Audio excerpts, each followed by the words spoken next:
What is up?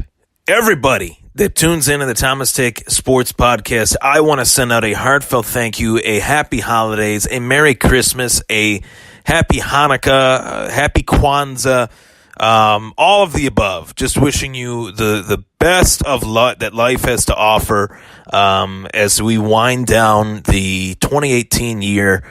I have to say I'm very fortunate, very thrilled with the state of the podcast, the direction that things are going in. I do have a lot of boxes that I need to check off to make the podcast bigger and better.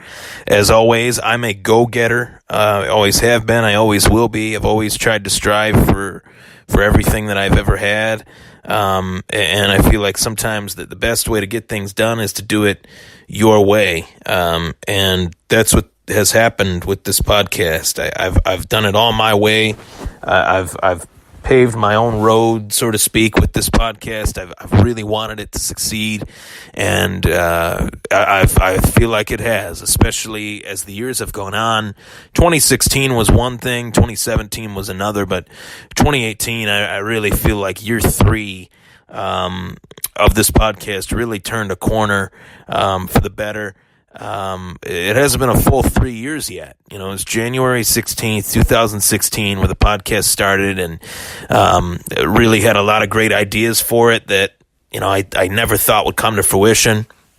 I've had the opportunity to meet and talk with some really great people, whether they're in the sports that I cover or whether they're not, whether they cover the sports that I cover as well.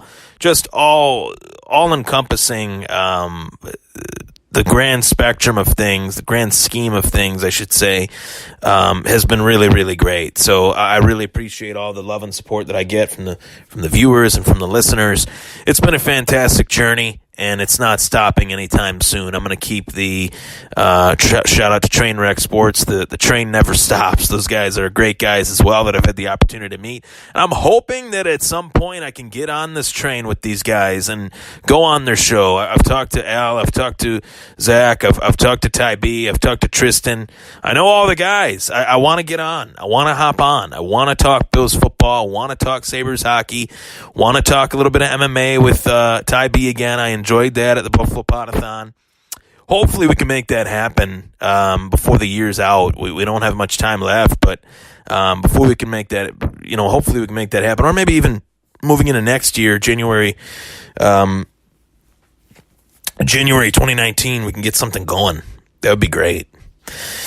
But I want to talk football per usual. You know, everybody knows that I'm a massive football fan. They know that the majority of the coverage on this podcast this time of year is football oriented, whether it's Buffalo Bills or not.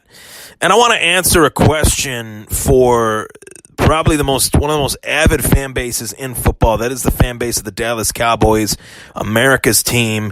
People look at Dallas and say that they're America's team. They have that moxie. They have that mystique. They have Jerry Jones. They're always in the headlines every single year. Dallas is always in the know of every single NFL fan. So I wanted to talk about my thoughts on the Dallas Cowboys, and we'll go from there. Disclaimer is the fact that, okay, people, the disclaimer is the fact that the Thomas take was wrong. I was wrong. I was wrong about quite a few things, and that was the fact that Dallas made a mistake going out and getting Amari Cooper. They gave up too much. Now, I still hold the notion that they gave up too much, but some of the reasons why I thought they gave up too much, I was wrong. I thought that Amari Cooper wasn't nearly as good as as what the Dallas Cowboys gave up. I didn't think the return for Amari Cooper would be what it actually is, and what it actually is the fact that Amari Cooper has come on board with Dallas, warranting them 2 first-round draft choices. And he has done so well. And I can't say enough in regards to him doing so well. I think that he has just been so fantastic. and it really shocks me due to the fact that he really was having an abysmal year with the Oakland Raiders, LA, Las Vegas Raiders, whatever the hell you want to call them. With the Raiders, he wasn't doing that well. No one with the Raiders this year is doing that well. So when the Dallas Cowboys decided to make this trade, giving up 2 first-round draft picks for Amari Cooper, I really thought that it wasn't really a great move. I thought they gave up too much. I didn't feel like he was worthy of that. But boy, was I wrong. Do I feel like what they actually gave up was too much? I do. I feel like there's no receiver out there that I give up 2 first-round draft picks for. There's just not. No, not one. Maybe Odell Beckham, but even then I'd be a little bit hesitant. Maybe DeAndre Hopkins, but again, even then I'd be a little bit hesitant. But Amari Cooper was not one of those guys that I thought 2 first-round draft picks would be great enough. No, I did not, and I still don't. But what he has given to the Dallas Cowboys is a true wide receiver 1 threat that is fantastic because he has worked hand in hand, X's and O's wise with Dak Prescott. Dak Prescott has been able to really get him the ball. Amari Cooper has really been able to stretch the field. It has been very exciting to watch this offense now with Amari Cooper in the fold. And I feel like it's opened up the passing game completely for the Dallas Cowboys because putting one guy on that offense, even if it's Amari Cooper being double covered, it's obviously going to leave somebody else open. We've seen some production out of their tight ends. We've seen Zeke catch some passes out of the backfield. We've seen some of their other receivers underneath get some passes like Beasley and others. Michael Gallup has done pretty well. Dak, not really chemistry-wise lining up with him just yet, but that has really given the Dallas Cowboys an extra pep in their step. That has really given the Dallas Cowboys a slap on the ass that I really feel like they needed. Now, as far as whether the Dallas Cowboys are for real or not, are they a threat? That question is easily answered.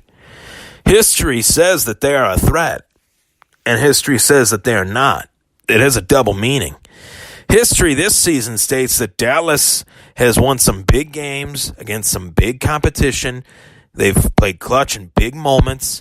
They've done a lot of the little things right, which would make someone to the average, to the casual fan, say, well, wow, this team has really grown leaps and bounds throughout the year. They've headed up on an upward trajectory as we head into the later weeks of the season, as we head into the playoffs. But are they a threat?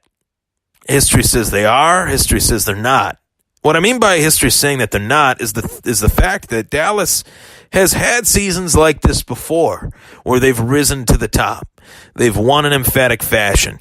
They've been able to really grab some of the major headlines in all of the sports magazines, not just some of them, all of them.